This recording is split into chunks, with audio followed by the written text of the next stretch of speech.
tema, doña Laura, y todo lo que implica la situación en Siria y en Oriente Medio. Nos acompañan esta mañana en la mesa de RTN Revista Álvaro Ramos, analista, Pablo Barahona, también analista, y Armando Torres, analista de la Universidad Nacional. También nos acompaña Tatiana Gamboa, quien es del Movimiento Costarricense de Solidaridad con Palestina, y tendremos también pronto a Antonio Barrios, analista a través de Skype. Así que muchísimas gracias por acompañarnos esta mañana en esta mesa. Podemos empezar tal vez con un análisis de parte de don Álvaro Ramos. Uno se pregunta, ¿cuál es la idea detrás o la estrategia, si la hay, detrás de los ataques que ha realizado los Estados Unidos? Primero a la base militar en Siria, pero también esta bomba que lanzó para atacar a ISIS propiamente. ¿Qué es lo que está buscando el gobierno estadounidense mover en Medio Oriente, una zona muy delicada donde cualquier acción militar o de otro tipo puede causar un efecto expansivo en otras partes de la región? Buenos días. Buenos días a todos aquí y a los que nos oyen y nos ven. Mire, es una opción militar, en primer lugar. Por supuesto, toda opción militar tiene un sustrato político. Lo primero, los Estados Unidos tienen mala experiencia en Afganistán, una guerra prolongada que lleva 2 veces y media, un poco más de 2 veces y media, la duración de lo que fue la Segunda Guerra Mundial completa, no la participación de los Estados Unidos, sino completa desde el 39 hasta el 45. Eso implica que ha ido creando una aversión a involucrar tropas de combate, particularmente tropas terrestres y contingentes aeronavales en el área de la gran masa euroasiática y particularmente en el Oriente Medio. La experiencia afgana es pésima y ahorita le entramos a la bomba, la madre de todas las bombas que pertenece a esa experiencia. Luego tiene usted la experiencia iraquí, muy mala. El producto final ha sido ISIS, por decirlo de alguna manera. Entonces, una aversión, una alergia estratégica a utilizar tropas de combate es la primera cosa. Ningún presidente, ni siquiera con sus particularidades, va a querer acometer contingentes enormes en el orden de 200.000, 180.000, que ha sido básicamente los contingentes permanentes que han estado en Afganistán. En Irak hubo en algún momento lo que llamaron ellos el surge un influjo fuertísimo, momentáneo de tropas que resultaron mal. Al final resultaron mal porque notamos que de esa convergencia estratégica de fuerzas, que no solo los Estados Unidos se la pusieron, eran los más grandes contingentes, pero la NATO puso y algunos aliados externos también, incluyendo El Salvador, para decirlo de alguna manera, tuvo 2 batallones allá en Irak de auxiliares.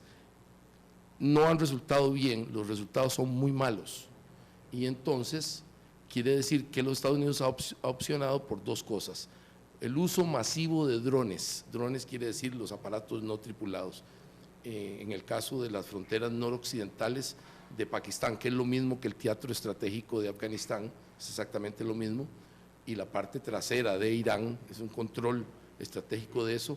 El uso masivo de drones ha creado toda una doctrina. El que la creó no fue Trump, fue Obama. Obama es la persona o comandante en jefe que ha utilizado el mayor número de drones, y esto ha causado un problema psicológico terrible en las comunidades noroccidentales de Pakistán y por supuesto en Afganistán, porque aterroriza. El dron tiene la capacidad de aterrorizar, es como una muerte callada pero muy letal y muy efectiva, y el riesgo es prácticamente cero desde el punto de vista humano para el ejército de los Estados Unidos, para las Fuerzas Armadas en este caso. Luego usted tiene el uso de inteligencia también masivo. Sí, ahí existen activos de inteligencia como no los hay en ninguna otra parte, salvo en Corea.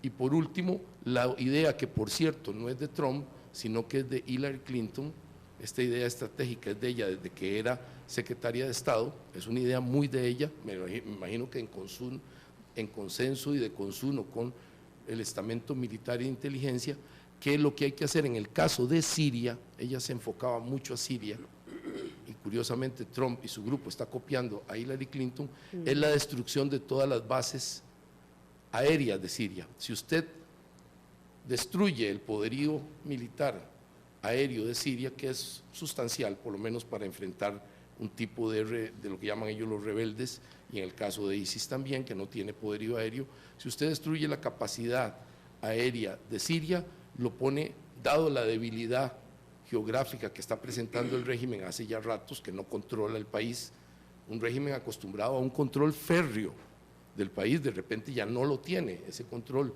ISIS tiene secciones, los rebeldes tienen secciones, un grupo que era antiguo Al-Qaeda lo tiene también. Usted lo pone en igualdad de condición al régimen, por lo menos estabiliza la situación, porque los Estados Unidos apoyaba a un grupo de rebeldes que no le ha ido bien, francamente, ni militarmente ni políticamente. Algunos incluso terminaron vendiendo las armas a ISIS. Esto es cierto, esto es probado. Entonces, ecualizar el régimen desde el punto de vista militar es la función importante para Estados Unidos. Con eso no tiene que acometer fuerzas de infantería, no solo es infantería, obviamente es artillería, obviamente los Estados Unidos es un ejército muy pesado y acometer eso es muy complicado. Y repito, la experiencia ha sido muy mala, entonces como es muy mala la experiencia, esta es la opción estratégica más sencilla para ellos. Es de Hillary Clinton la que dijo que hay que destruir la capacidad aérea de Siria. Esa posibilidad los Estados Unidos sí la tienen, es decir, de afectar, de poner zonas. Se acostumbraron a esto porque en los tiempos de las dos guerras en Irak, la característica más grande es que pese a que Irak tenía casi 600 aviones de combate de primer nivel para la época, los Estados Unidos logró imponerle un bloqueo aéreo en las dos ocasiones y durante todo el periodo entre esas dos ocasiones. Así es que esta es parte de una historia estratégica de cómo controlan a estos regímenes. O sea que si hubiera estado Hillary Clinton hubiera pasado lo mismo que hoy está pasando con Trump, que a mucha gente, bueno, por supuesto todos lo han sentido, que esta es ya la tercera guerra mundial, que es decir, hay una gran preocupación a nivel mundial a propósito de esta bomba, don Álvaro Ramos, y usted nos dice, lanza algo muy interesante: si estuviera Hillary Clinton, esto hubiera pasado. Esta era la estrategia de ella, no hay nada nuevo. Y cuidado si no fue consenso entre por lo menos esos sectores y el presidente Donald Trump. ¿Qué dice al respecto? Y más bien ustedes intervengan naturalmente. ¿Qué dice Armando Torres, analista de la Universidad Nacional? Y si esta debe ser la estrategia también, finalmente, ¿cuál es el objetivo de esta estrategia? Y bueno, a mí me ha llamado la atención, todavía no he tenido una respuesta, ojalá ustedes nos puedan ayudar, sobre de dónde habrá provenido, porque se está investigando el ataque químico. O sea, hay certeza total de que el ataque químico provino precisamente… Bueno, usted hizo una pregunta, no quiero dejarla por fuera, porque tiene que ver con activos militares. La GBU-84, la madre de toda, la bomba más poderosa del arsenal norteamericano. No sé si los rusos tendrán algo similar. Estoy bastante seguro que deben tenerlo, algo similar, que es la bomba más poderosa no nuclear. El uso de esa bomba, la razón no es por el valor de los afiliados a ISIS en Afganistán. La aprobaron porque ahí la costumbre es esconderse en cuevas. Ha sido desde hace mucho, desde los talibanes, desde la guerra contra los talibanes fue igual. Es un mensaje a Corea del Norte, que tienen bombas suficientes de tipo no nuclear, capaz de destruir donde se protege la élite que se proteja de Corea del Norte. El mensaje en realidad hay que verlo vis a vis a Corea del Norte y no verlo el valor, francamente, de las unidades de ISIS en Afganistán no es tan alto, no es tan importante, no ameritaba semejante activo que cuesta, por cierto, 16 millones de dólares. Tatiana, quiere intervenir. Bueno, Gamboa, primero que todo, del movimiento costarricense. Gracias por la oportunidad y el espacio, caballeros, personas que nos escuchan y que nos pueden ver. La posición nuestra del movimiento costarricense de solidaridad con Palestina, que no es una causa que está lejos de la causa de Siria, es muy clara. La mayoría de los sirios apoya al legítimo presidente Bashar al-Assad, que no es ningún régimen, es su legítimo presidente. Los grupos opositores a Bashar están financiados claramente por Estados Unidos y por sus amiguitos. Entre ellos, de hecho, el presidente Bashar al-Assad ha venido denunciando que Arabia Saudí y Turquía envían armas de destrucción masiva a estos que llaman, y me gustaría ponerlos entre comillas, por favor, rebeldes moderados, que realmente son grupos terroristas. Muy curioso lo que voy a decir. ¿Por qué Bashar al-Assad va a matar civiles donde va ganando una guerra en ciudades como Alepo, como Homs, y está logrando recuperar el control. ¿A quién le sirve poner a Bashar al-Assad como un genocida y un asesino en contra de su pueblo? Mire, hace poco nosotros estuvimos justamente en repudio hacia este ataque terrorista, porque realmente nosotros somos muy claros y muy directos cuando nos referimos a un ataque al espacio, a la soberanía de un país como Siria. Nosotros no le ponemos adornos en decir es una acción militar, eso es un ataque terrorista, es totalmente violatorio.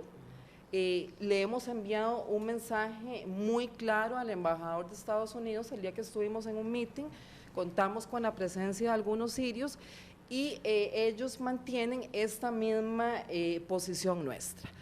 Hay un interés mediático en poner a Bashar al-Assad como un genocida y un terrorista. ¿Para qué? Para que Estados Unidos pueda entrar a llevar libertad, porque cada vez que dicen esa palabra a mí me da miedo, porque ya sabemos lo que viene. Por ejemplo, Irak, Libia, ya sabemos lo que viene. Entonces somos muy claros que los únicos que tienen que resolver si existiera algún problema con su presidente es el mismo pueblo, sin intervención de ningún tipo extranjera, sea de arma, sea de apoyo. Rotundamente rechazamos eso, porque si lo aprobamos en el caso de Siria, démosle vuelta a la tortilla. ¿Qué tal que fuera Costa Rica? ¿A quién le va a gustar que venga Estados Unidos a bombardearnos con el cuento de que es una base militar? ¿Qué dice? Sí, bueno, Sí, ajá, quisiera responder adelante, ante eso. Armando Torres, analista de la UNA. Sí, muchas gracias por la invitación.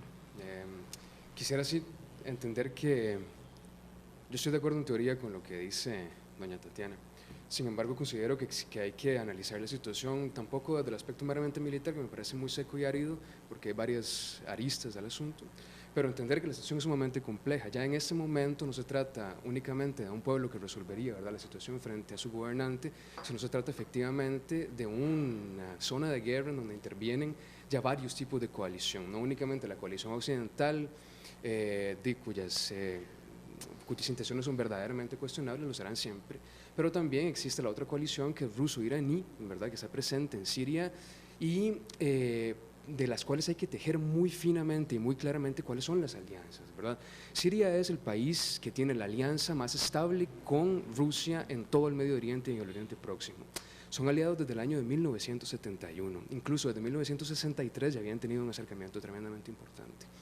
En el 63 es el momento, claramente, en el que se da un golpe de Estado y entra a Siria el partido Ba'ath, que es el actual partido que se encuentra en el poder, que por cierto tiene el mismo nombre que el partido de Saddam Hussein en Irak. Ahí entra el abuelo de Bashar al-Assad, después el papá y después Bashar al-Assad, el mismo desde el año 2000, ¿verdad? En el año 2000 entra también Putin al poder en Rusia y entonces esa alianza se vuelve muchísimo más estrecha.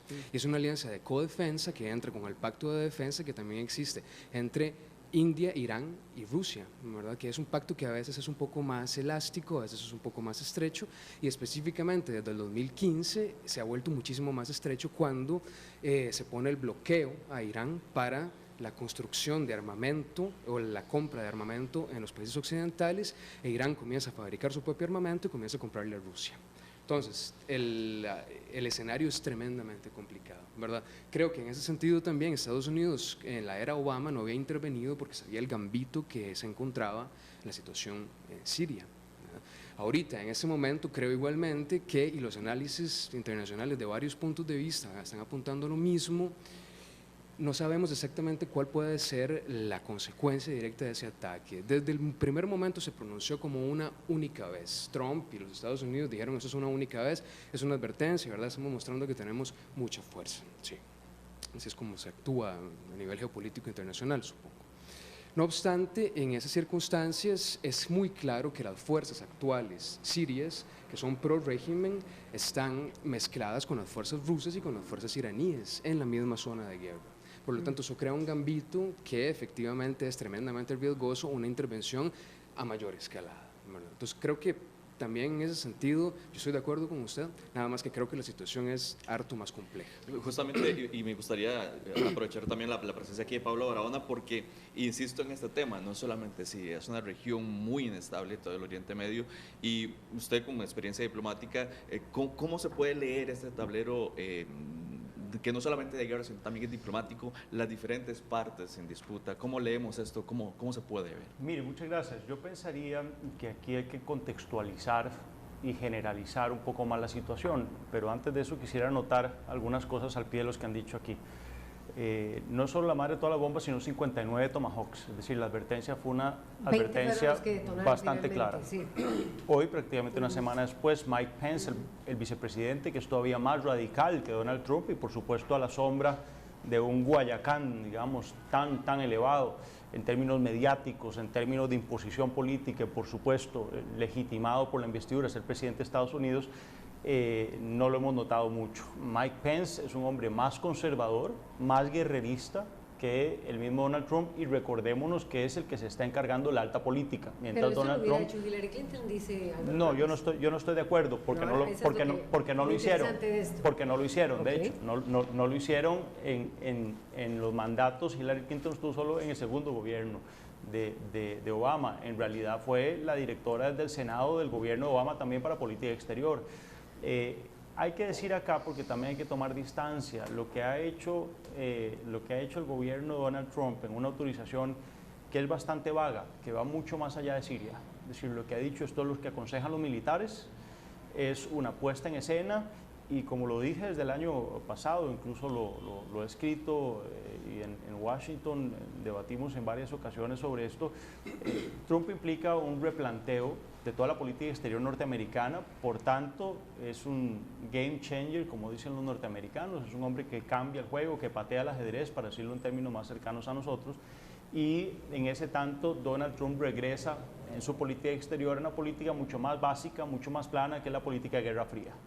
Es decir, él, más allá del internacionalismo que se fortaleció, se fundó, digamos, o se refundó a partir de Clinton, y después entonces se fortaleció, digamos, se confirmó en el gobierno de Obama, con una prudencia. Obama, si le podríamos, digamos, añadir un lema, diríamos, en política exterior, diríamos, no hagas cosas tontas, ¿verdad? Y él lo decía, digamos, con bastante frecuencia.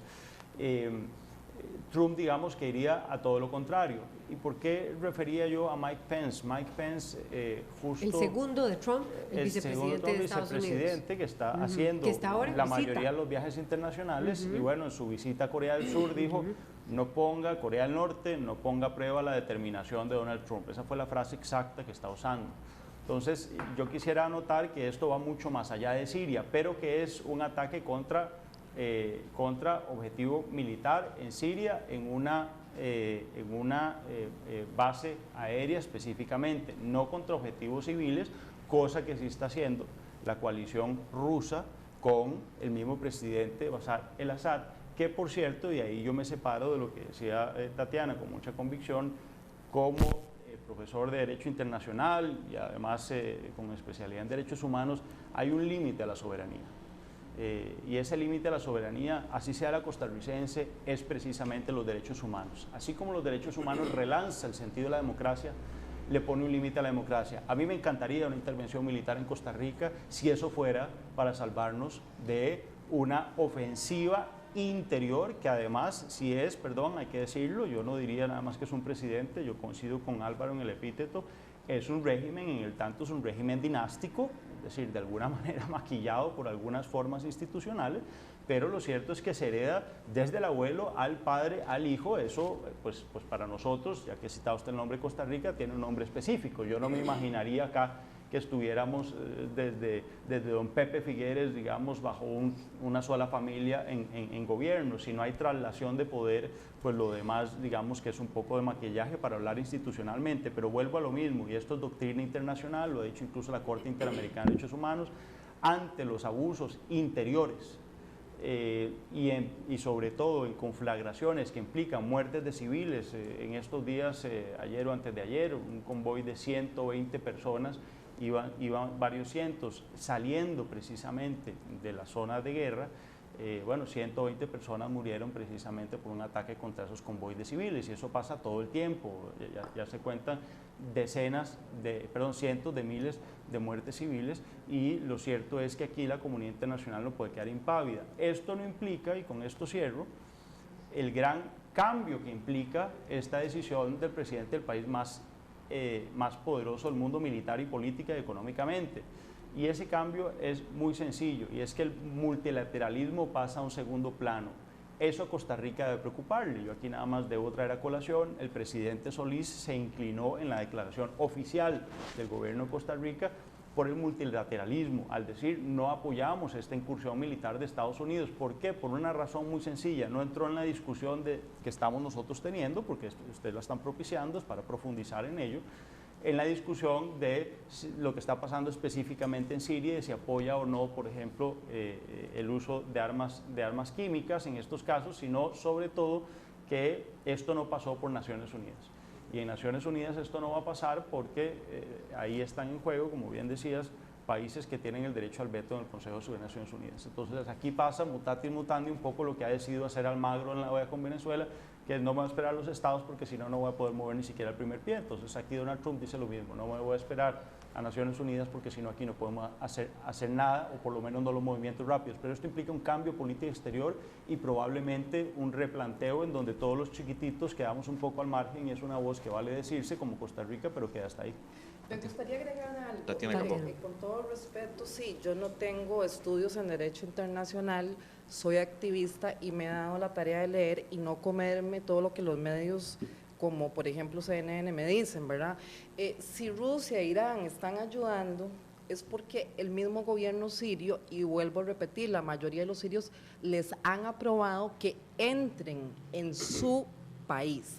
Segundo, imagínense ustedes que uno de los objetivos de Estados Unidos es dividir Siria para crear, por ejemplo, un estado kurdo, que la guerra siga por disputa de territorio, etcétera, etcétera.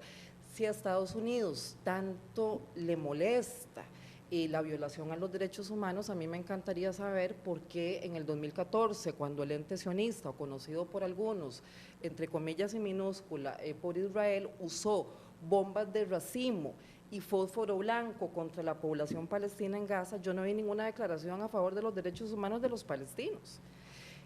Siria, imagínense ustedes que tiene gas natural, reserva de hidrocarburos, es un país laico, es un país que tiene muchísima riqueza, y curiosamente ahí sí les interesa a Estados Unidos los derechos humanos. ¿Por qué no intervino, repito, cuando se usó en contra, y no lo digo yo, lo dicen los informes de la ONU en el 2014, durante la incursión sionista sobre la población de Gaza, este tipo de armas?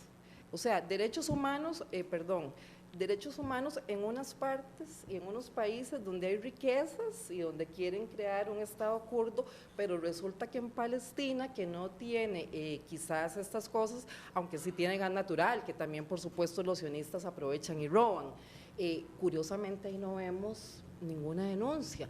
A mí me llama la atención, porque imagínense usted que, por ejemplo, un grupo como Daesh, que está metido en Siria a partir del 2011, curiosamente Estados Unidos no hace por dónde eliminar este grupo, ¿verdad? Y cuando deciden hacerlo, entre comillas, lo que hacen es atacar una base militar que no tienen derecho, porque ellos no tienen por qué meterse a bombardear un país. Señores, compañeros, aquí, por eso estamos como estamos. Le estamos vendiendo al mundo la idea de que la guerra es justificable bajo el tema de derechos humanos, pero solo en Siria. En Yemen y en Palestina no. Ahí los ciudadanos posiblemente sean de segunda clase. Álvaro Ramos. Sí, el problema es que Siria sí presenta un caso muy particular, honestamente. Desde el punto de vista del siglo XXI es un caso único, como guerra civil. Es la guerra civil más cruenta, más desastrosa, más mal manejada por todas las partes, al punto que de esa guerra civil tenemos un subproducto que es ISIS, que es el primer subproducto híbrido de terrorismo y un protoestado en algún momento. Ha ido perdiendo esa característica en el último año. pero la guerra civil de Siria sí presenta características diferentes a otras guerras civiles. En primer lugar, en la proporción de 22 millones de habitantes, una proporción gigantesca, el 45% se ha desplazado, ya sea al interno o al externo. Eso está indicando algo muy particular. En una guerra civil no fue una invasión gigantesca que hubo, digamos como la que hubo en Ucrania de los ejércitos nazis en el año 42-43, eso es diferente. Un enorme ejército de 3 millones de hombres empujó con blindados y todo y arrasó con poblaciones civiles. Esa no es la circunstancia, es un gobierno que está enfrentando a un montón de grupos y a la vez ha incluido en esa ecuación política, aquí viene la política, no la militar, ha incluido a Hezbollah, que ha sido un elemento importante, las milicias peleando del lado del gobierno, ha incluido a Irán, la potencia más importante regional, ha incluso sustituido a los Estados Unidos en algunas cosas en el ámbito de influencia que tenía en la zona y por supuesto se han incluido Turquía, que desde el punto de vista económico es el más importante y además tiene frontera, tiene usted el problema kurdo y los árabes, y el Golfo, los países del Golfo que quieren torcer el punto apoyando siempre a los sunitas. Entonces, la ecuación es complejísima, no es exactamente lo normal. Francamente, cuando usted tiene casi 400.000 muertos, tal vez haya más, porque la contabilidad ahí es imposible, ¿verdad? Pero se acerca a 400.000 muertos.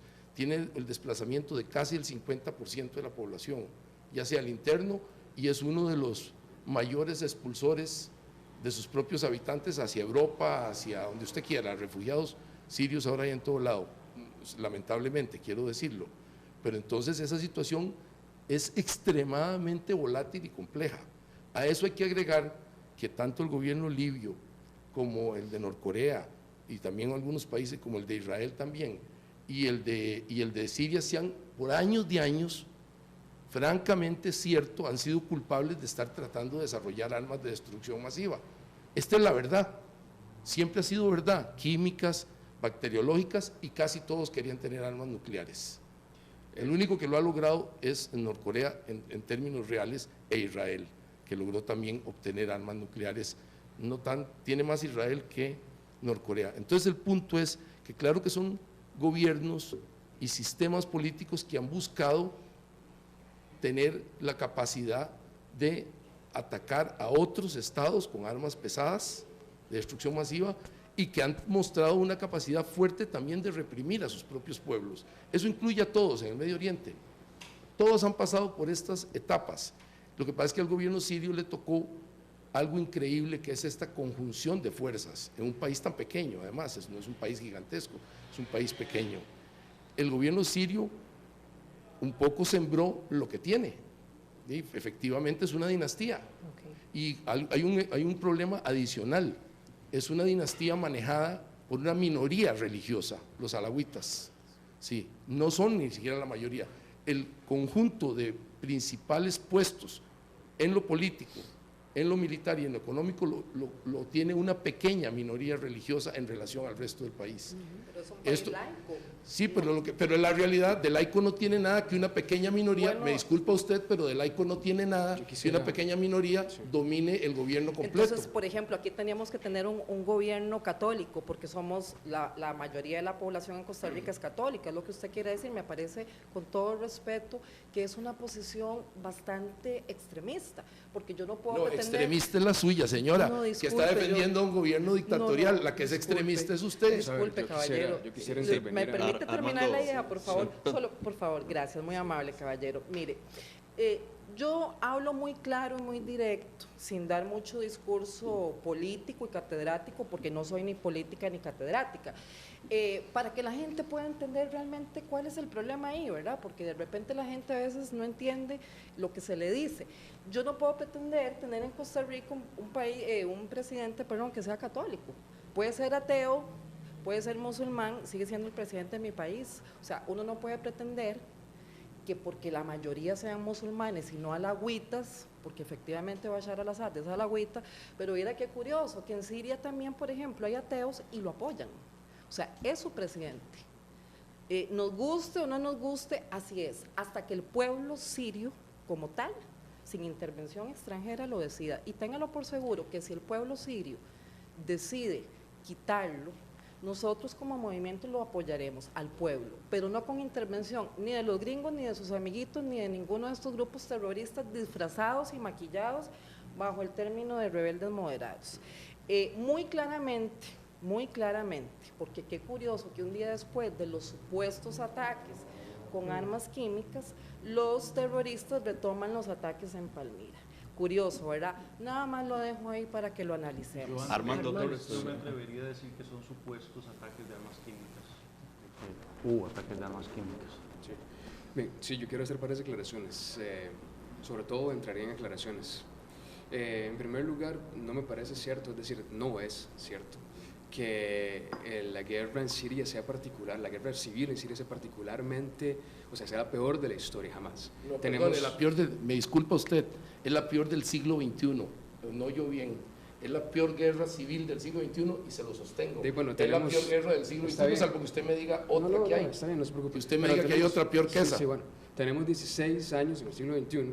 Es muy claramente que yéndonos un poquito más por allá encontramos cualquier otra cosa. Eso es un argumento que tiene sus límites. Bien, en 1994 quiero citar a Ruanda, por ejemplo. En el año de 1993 quiero citar a Bosnia.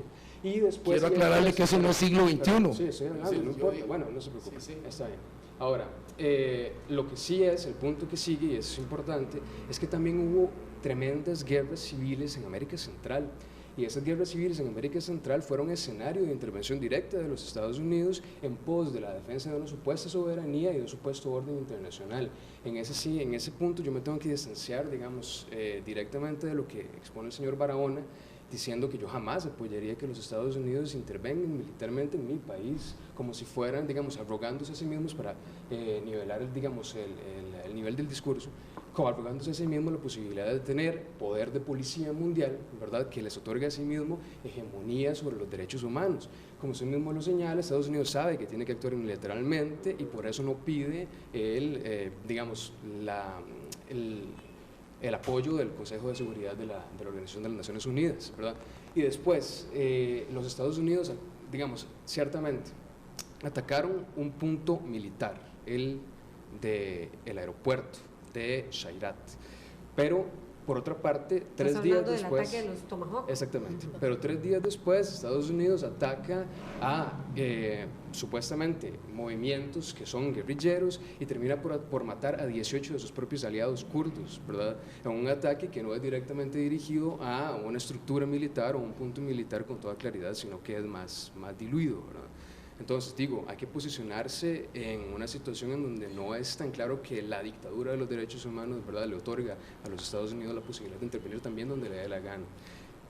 Bueno, eso como este caso con la bomba, ¿te estás refiriendo? Exactamente, en este caso, digamos, o posteriormente, cualquier conflicto que pudiera generarse en la región, justificarlo a partir de ese argumento, ¿verdad? En ese punto concuerdo con el compañero. No, pero es que la bomba no fue en Kurdistán, fue en Afganistán, quiero aclararlo. Correcto. Estamos hablando de la bomba grandota. Sí, la grande. No, eso es un ataque diferente, lo que él está refiriendo. Es un ataque de los que se suceden en el área, esa fluida de Kurdistán. En el Y norte estás hablando también del ataque de los Tomahawk, que sí fue en Siria. Lo primero sí fue en Siria. Sí, lo segundo fueron 3 días después. 3 ataques. Son 3. Exactamente, que fue un accidente en donde murieron 18 rebeldes o 18 guerrilleros kurdos que están luchando a favor de los Estados Unidos en contra del gobierno de Chile. Pienso que ayuda poco que en temas tan delicados, en donde en el fondo omitimos considerar o tener muy presente que estamos hablando de seres humanos, no solo de millones desplazados, sino de seres humanos, niños, bebés, incluso, que sufrieron ataques por armas químicas, pero que siguen sufriendo además la presión de una guerra en zonas civiles. Es decir, las imágenes son bastante claras, no solo de CNN, de la agencia de noticias a la que uno recurra para darse cuenta que son barrios completamente arrasados. Y bueno, esto tiene ya mucho tiempo. Yo creo que no hay que rebuscar demasiado para entender que el purismo de la academia o de pronto el apasionamiento de la sociedad civil no resultan suficientes para explicar la realpolitik. Es decir, en la política no están solo los principios presentes, están también los intereses. Eso nos guste o no nos guste. Claro que a mí me gustaría que fuera una iglesia la política y que fuera una catedral de principios y valores, pero eso no es realista. Por supuesto que hay grandes intereses ahí, si no los rusos tampoco estarían, porque no es solo que los rusos están porque han sido electos en más o menos el mismo tiempo y tienen más o menos la misma edad y se vieron la primera vez y tuvieron una conexión de amor a primera vista Putin y el Assad, no. Desde luego que hay intereses geopolíticos y aquí lo que más debe preocupar es que estamos en un encontronazo entre titanes. Aquí hay una reunión que es quizá más importante que cualquiera de los movimientos militares porque son los que deciden. Recordemos que el poder militar está siempre sometido al poder civil y es la reunión entre el canciller estadounidense y el canciller ruso, entre Tillerson y Lavrov la semana pasada, en donde si uno repasa, no importa la agencia a la que uno recurra para eso, porque fue de prácticamente una hora y habían cientos de periodistas presentes y fue transmitida en vivo por muchos medios de comunicación, es importante decir que ahí notamos un desencuentro bastante marcado entre ambas cancillerías. Incluso creo que Tillerson salió bastante debilitado. Uno de sus argumentos fue, bueno, yo vengo llegando, no me interesa mucho la historia, me interesa resolver hacia futuro. Y Lavrov lo corrige, le dice de inmediato, mire, hay que conocer de dónde venimos para saber dónde estamos, para dónde queremos llegar, y nosotros no estamos dispuestos aquí a hacer borrón y cuenta nueva. Y hacen los rusos también, y eso es parte de la presencia del presidente Putin, que manda a llamar a Tillerson, aunque no estaba en la agencia, y el presidente Putin, en una demostración de poder, advierte también a los norteamericanos que, si bien es cierto, por esta no van a entrar en un desencuentro franco, lo cierto es que sí, tampoco es que están dispuestos a aceptar cualquier brinco, cualquier decisión unilateral de los norteamericanos. Esto creo que es importante porque ahí sí me parece que el juego multilateral se complica mucho más, tanto así que el tema ha sido trasladado ahora con mucho más energía al Consejo de Seguridad, donde no va a pasar nada porque los unos vetan a los otros. Y bueno, las Naciones Unidas es uno de los sistemas más antidemocráticos y anodinos, digamos, que conoce la comunidad internacional. Esto nada más para terminar corrigiendo una cosa. Yo no he dicho, no pongan palabras en mi boca, que nosotros bienvenimos una invasión norteamericana. Lo que he dicho es que en casos extremos, y no he dicho tampoco en relación a una incidencia geopolítica muy marcada como se dio en los conflictos centroamericanos, no, donde también, por cierto, estuvieron los rusos con una presencia igual geopolítica importante de apoyo militar, económico, y claro que eso calentó el escenario. Pero lo que he dicho aquí es que ante casos que se está calificando parte de la comunidad internacional como genocidio, de uso de armas químicas, a mí, Pablo Barahona, como sociedad civil, como simple ciudadano, si nos están matando a los costarricenses, que no tenemos ni siquiera un ejército para defendernos internamente ante abusos de ese tipo, ¿cómo necesitaron ayuda también, por cierto, los judíos en algún momento en la Segunda Guerra Mundial? Bueno, ciertamente en esos casos, no solo los norteamericanos, ojalá fuera a través de cascos azules, pero sino cualquier estado fuerte militarmente, como podría ser, por ejemplo, Colombia, que es el más cercano y que no son un poco de militares regordetes que tienen 40 años de estar estudiando como los venezolanos, por ejemplo, o los ecuatorianos o los argentinos, sino que los colombianos han estado en la selva, en lucha con los lanceros, saben lo que es acción de guerra. Bueno, colombianos, para no poner el tema ideológico aquí nada más de los norteamericanos, etcétera, que nos asistieran y nos defendieran ante un genocidio interior, me parece que es algo razonable, porque aquí todos en el fondo quisiéramos salvar el pellejo, olvidándonos ahí mucho de las lógicas principistas y de soberanía. Eso es lo que estoy, porque en un caso extremo a eso recurrimos, porque es una apuesta, además, perdónenme, eso se nos olvida, que hemos hecho históricamente. Es decir, Costa Rica abolió su ejército, lo que implica depender no solo de la diplomacia, sino de la comunidad internacional. ¿O pensamos que el día de mañana, de verdad, el cuento de la guerra de 1856, vamos a ir todos con machetes y con palas a pelear en un caso de conflagración de esa? Dependemos de la comunidad internacional y de las alianzas, por eso para nosotros la OEA es tan importante, Naciones Unidas es tan importante, el multilateralismo es tan importante, y por eso probablemente el presidente Solís, para no sentar un precedente que puede ser en un futuro lejano, pero que no hay que olvidar, porque es un tema de principios, ahí sí, no sentar un precedente odioso para nuestro propio pescuezo, si me permiten el criollismo, pues ha dicho, no estamos con el unilateralismo, estamos por la soberanía de los pueblos y por las salidas negociadas, a la vez que condena el ataque con armas químicas. Entonces, esa es una aclaración importante, porque no es una invitación, no podría yo hacerlo como internacionalista al unilateralismo, pero bueno, no hay que olvidar también que aquí como decía Clausewitz, y aquí volvemos a la academia, la guerra no es más que la continuación de la política por otros medios. Y uno podía verlo al revés también, la política no es más que la continuación de la guerra por otros medios. Es decir, después de todo esto, lo que sí creo que hay que rescatar, eso es importante, es que esto ha implicado un reflote del conflicto sirio y ha obligado a los diplomáticos a sentarse a hablar, pero en serio, es decir, a buscar salidas en serio, a todos, incluyendo al presidente sirio, a las facciones internas en Siria, a los rusos, incluso, por qué no decirlo también, a los chinos y al resto de los que se sientan en el Consejo de Seguridad, porque si esto sigue en escalada, ahí las consecuencias las vamos a sufrir todos. Eso es lo que iba a decir. ¿Y qué va a pasar si va a seguir en escalada? Sí, una escalada peligrosa es la intervención ya masiva de Turquía.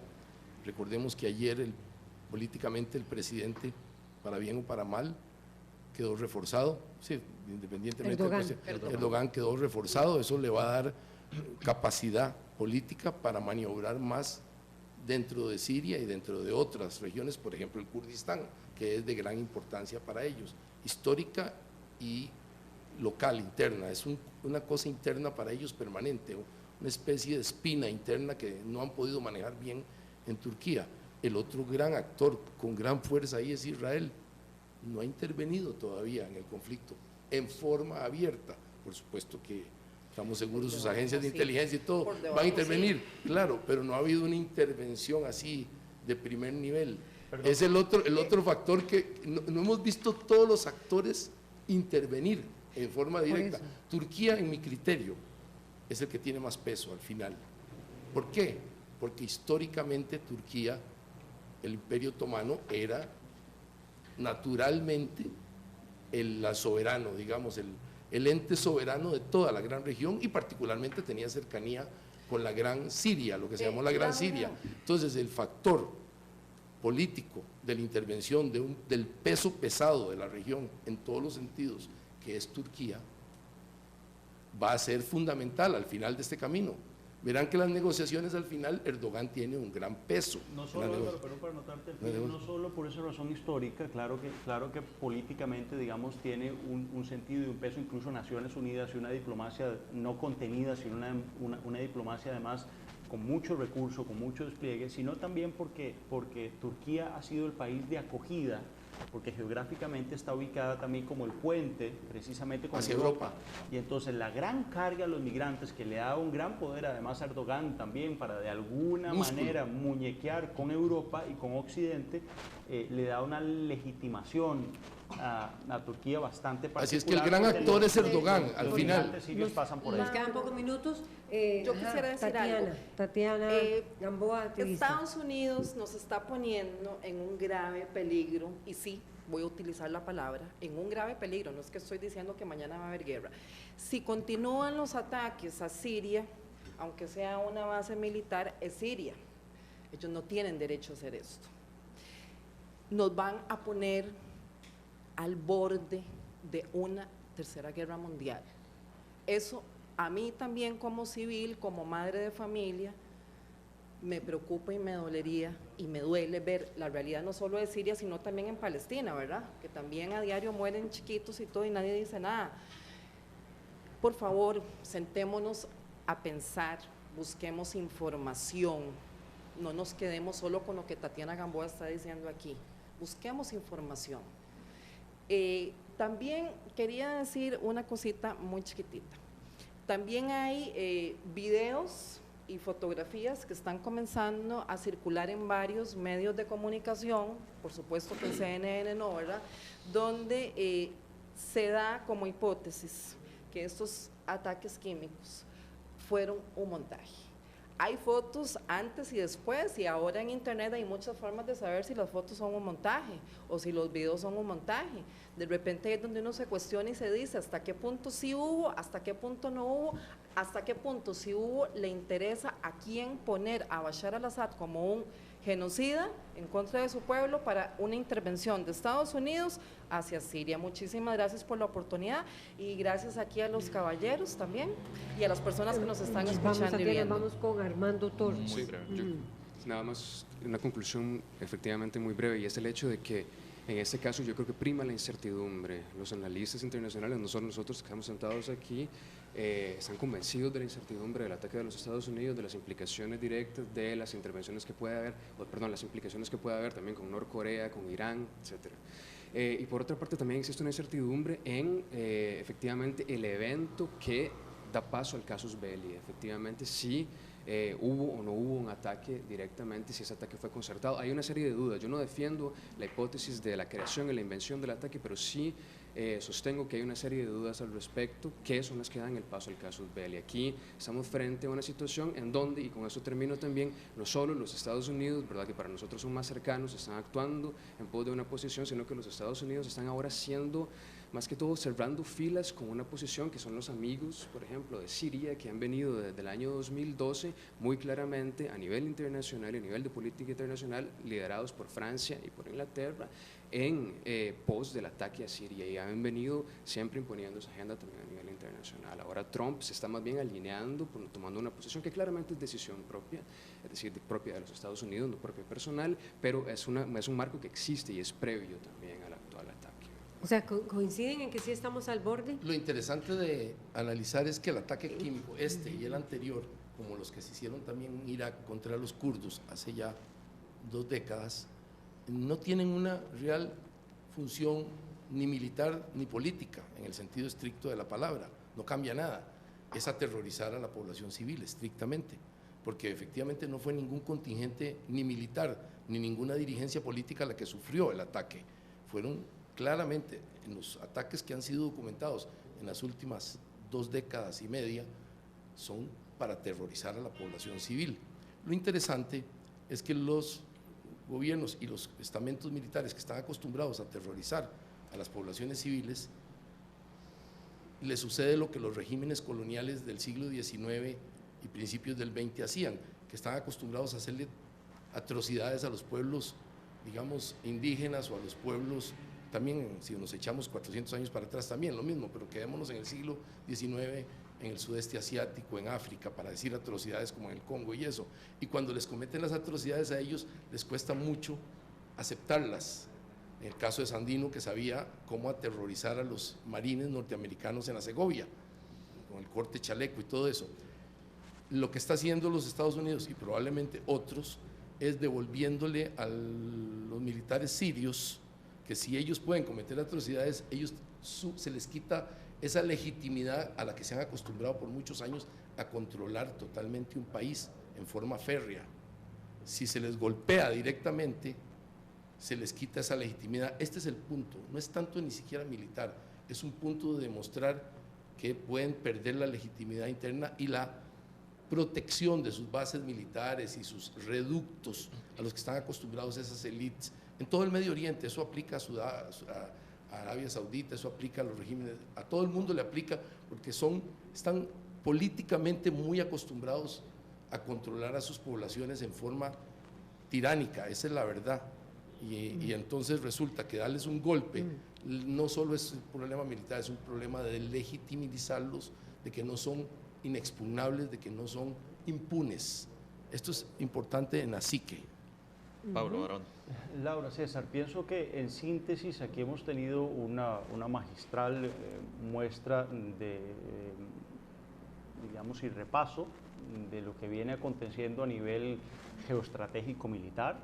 También una aproximación un poco más principista desde el punto de vista académico, y bueno, la posición de algunos actores muy casados con una tesis de sociedad civil. Toda esa elocuencia, digamos, y toda esa discusión tan principista, creo que a veces es bueno quitarle un poco de edulcorante y aterrizarla, y saber que la política a veces explica de las pequeñas cosas. Yo no quisiera sonar alarmista, porque ir en una dirección o en otra puede ser complicado, sobre todo para quienes nos ven y escuchan.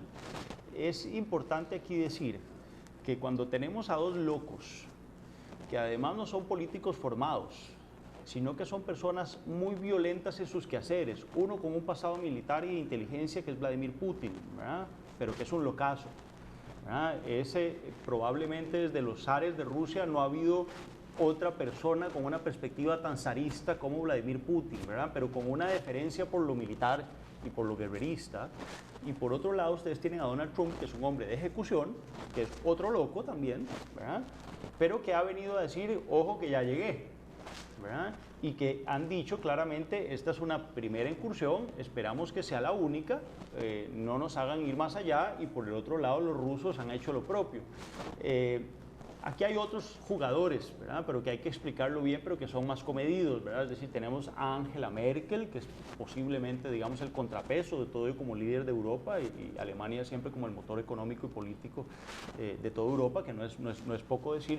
Pero bueno, también de alguna manera tenemos la respuesta de la gran mayoría de países latinoamericanos y del Caribe, que condenaron la incursión de los norteamericanos. Lo que quiero decir con esto es que es difícil pensar que aquí cualquiera de ellos se vaya a disparar, porque ciertamente las condiciones económicas y políticas de ninguno de ellos, digamos, está en disposición para ir expresamente hacia una guerra, para lo que sí necesitaría eventualmente, digamos, un acompañamiento político, al menos el presidente Trump, desde un Senado que, aunque pareciera en apariencia les afín, porque está dominado por los republicanos, ciertamente es controlado por alas un poco más conscientes, digamos, más maduras políticamente, y que ahí le van a ir poniendo freno, con elementos de política interior norteamericana que podemos verlos otro día, igual que podemos analizar Palestina. Mira que me invitaron a hablar de Siria, otro día podemos hablar de esos otros temas, pero nada más con esto decir, Estados Unidos está en recesión, está casi, perdón, al borde de recesión, está con un problema de déficit seriosísimo, y ciertamente no tienen con qué